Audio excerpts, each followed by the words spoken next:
there, I am Gretchen, and I wanted to talk to you more today about narcissistic abuse.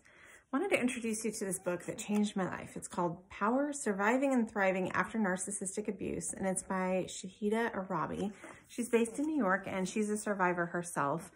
The reason this book changed my life is because people had been suggesting to me that they thought my ex-husband might have narcissistic personality disorder. But when I looked it up, it was so clinical and sterile, and it was really hard to see a person in the definitions that I was seeing. But this book it shows you like real life how they behave and how those symptoms of the disorder manifest in people. And it was like, oh my God, this person who I thought was multi-layered and complicated actually was pretty much just following narcissistic abuse checklist. And what I mean by that is that there are 3 stages of narcissistic abuse, especially in a romantic relationship. But this can apply with parental relationship. Maybe you've had a boss.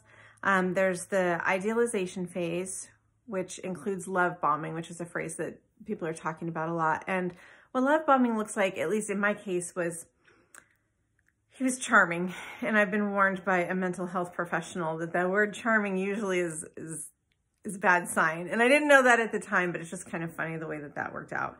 But he literally sent me a questionnaire of just all my favorite things. Your favorite type of flower? What's your favorite color? What's your favorite candy? I had never had somebody express so much interest in getting to know me, and it made me feel very special and very loved. And it turns out that the idealization phase and really showing a lot of interest in somebody can also help them understand exactly which mask they need to wear so they can be your perfect person. And I can't tell you the number of times while I was married that I said I probably never would have gotten married if it wasn't exactly you. And it took a manufactured person to be my perfect person. The other thing that it did was it uncovered the things that are most important to me. So he knew exactly what to withhold when he was doing intermittent rewards with me, which I'll have to go over some other time. But when he was talking about me to other people, like I was just perfect. I could do no wrong. Idealization.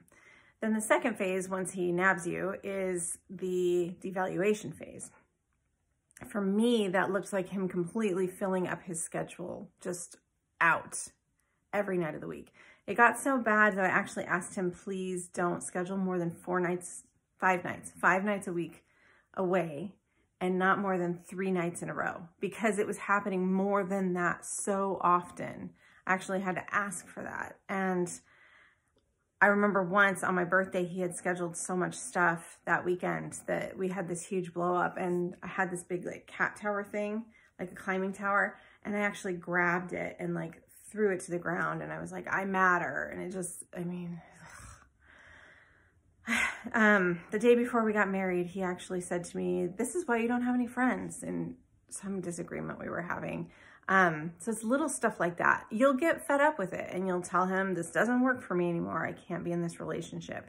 And then he'll do what's called hoovering, named after the vacuum cleaner, where he sucks you back in. And that's usually the love bombing starting all over again. The third phase is the discard phase, and that's when he throws you away. You will never break up with a narcissist. They can't be the one that gets dumped. So they will hoover you back in just so that they can dump you themselves. If a relationship has run its course, they're not going to just let it end because you said so.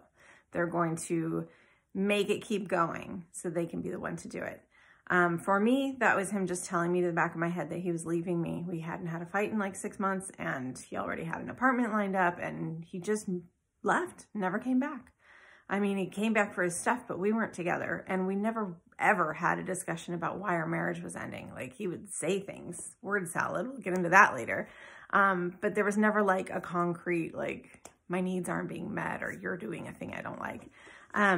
Within the discard phase is the smear campaign, which to me felt like a 4th phase, but it's technically listed as part of the 3rd phase. The smear campaign employs flying monkeys. We'll get into that later. But it's, among other things, it's going out and just telling people what a wreck you were, and what a bad person you are, and how they couldn't be with you anymore. They're their victim because you're a terrible person.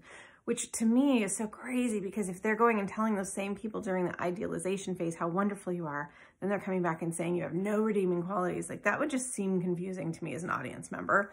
But they're very good at what they do, so it works out.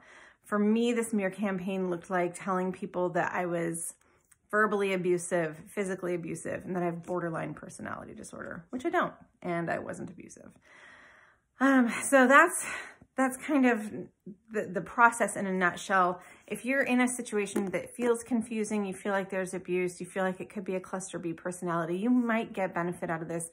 It'll help you understand whether or not it is narcissistic personality disorder. If it's not, it tells you a lot of the cluster B characteristics, because there's a lot of overlap, helps define them and tell you what they look like. And then it also defines and tells you what real life examples look like for the different types of manipulation tools. Hope this helps. Have a great day.